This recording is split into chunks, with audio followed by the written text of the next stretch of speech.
அதாவது இந்த கொடி ஏத்துறதுக்கு முன்னால இது வந்து கொடி கவின்னு சொல்லுவாங்க. மொத்தமே 4 பாட்டு தான் இருக்குது இந்த கொடி கவியில. உமாபதி சிவாச்சாரியார் அவர்கள் அருளிய கொடிக்கவி. முதல் பாட்டு வந்து நம்ம பிறந்த உயிரினுடைய குறிக்கோள் என்ன அப்படிங்கறத பத்தி பாட்டு.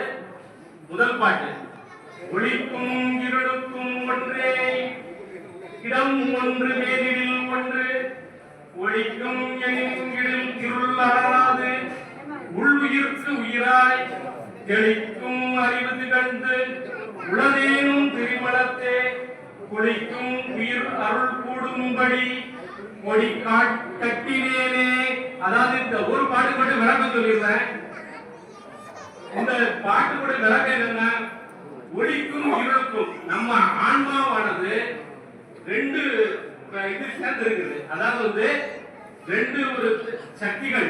அந்த 2 சக்திகள்ல வந்து ஒண்ணு ஒளிக்கும்ங்கிறது வந்து இறை அருள் நிறைந்திருக்கு. இருளுக்கும்ங்கிறது வந்து நம்மகிட்ட ஆணவம்ங்கிற ஒரு அவர் வந்து உமாபதி சிவாச்சாரியர் என்னன்னு சொல்றாங்கன்னா ஆணவ மலம்ங்கிறார். அந்த மலம் சேர்ந்து இருக்கும். அப்படி சேர்ந்து ஒன்றே இடம் ஒன்று மேலிடில் அப்படி இருக்கும்போது ஒண்ணுக்குள்ள நம்ம வந்து நம்ம பிறந்ததுல இருந்து எந்த பிறவியா பிறந்தாலும் அந்த பிறவில வந்து ஒன்று மேலிடில் வந்துட்டு தான் இருக்கும். அந்த ஒன்று ஒளிக்கும் எனினும் இருள் அடராது. எப்போதுமே இருள் இருக்குன்னு சொல்லுவோமே, அந்த ஒளிப்பை தான் சேரக்கூடிய இருள் வந்து கண்டிப்பாக ஒளிய விழுக்க முடியாது. ஒரு இடத்துல இருள் இருக்குன்னா ஒளிப்பை அந்த இடத்துல ஒளிதான் ஏற்ற முடியும்.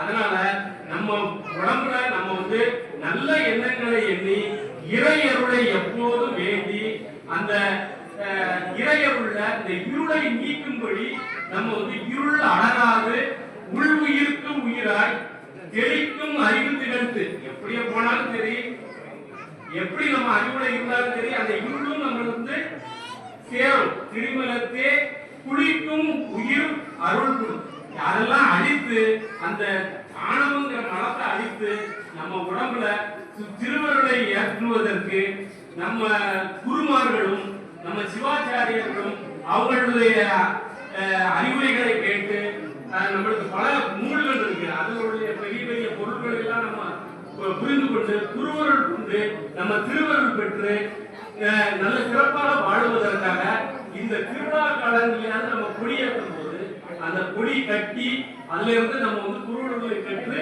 சிறப்பாக வாழும்படி அந்த முதல் கவி சொல்லுகிறார்.